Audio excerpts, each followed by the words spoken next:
या अर्थसंकल्पामध्ये बहुजन समाजाला काय दिलं तुम्ही? आता परत सांगतील लाडकी बहीण योजना.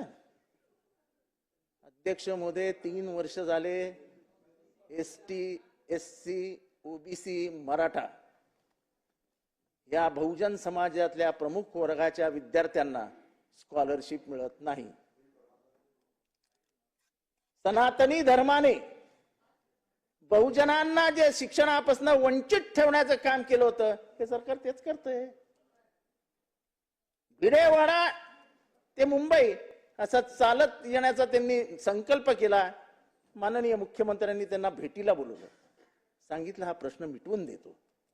काल त्यांचा रात्री मला फोन आला, साहेब तुम्ही हा विषय पडत काढा, आम्हाला काही मिळालेलं नाही. का तुम्ही त्यांना देत नाही?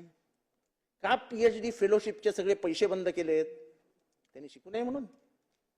अध्यक्ष महोदय, एक आपली चांगली योजना आहे की आपण दलित विद्यार्थ्यांना परदेशी शिकायला पाठवतो. तरी ही परंपरा शाहू महाराजांनी सुरू केली. शाहू महाराज आणि गायकवाड महाराज, सयाजीराव गायकवाड यांनी अर्थसहाय्य केलं म्हणून बाबासाहेब आंबेडकरांसारखा एक हिरा जन्माला आला. याच्यातनं प्रेरणा घेऊन ही योजना जन्माला आली. तुम्ही त्याचं पर्सेंटेज 50 वरनं 75 वर नेलं. त्यांना जे तुम्ही अर्थसहाय्य करत होते ते अर्थसहाय्य 30 लाखावर आणलं. हार्वर्ड आणि ऑक्सफोर्डची फीच 50 लाख रुपये आहेत. निर्वाह भत्ता बंद केला. आता पोरांनी काय रस्त्यावर झोपायचं? म्हणजे तुम्हाला दलितांना फॉरेनला जाऊच द्यायचं नसेल तर तसं एकदा सांगून टाका ना.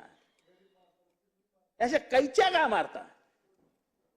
नरेटिव्ह तिथे सुरू होतो कारण काय वास्तव आम्ही तुम्हाला सांगतो आणि त्याच्यातच दिसतं की तुम्ही दलित विरोधी, तुम्ही बहुजन विरोधी आहात.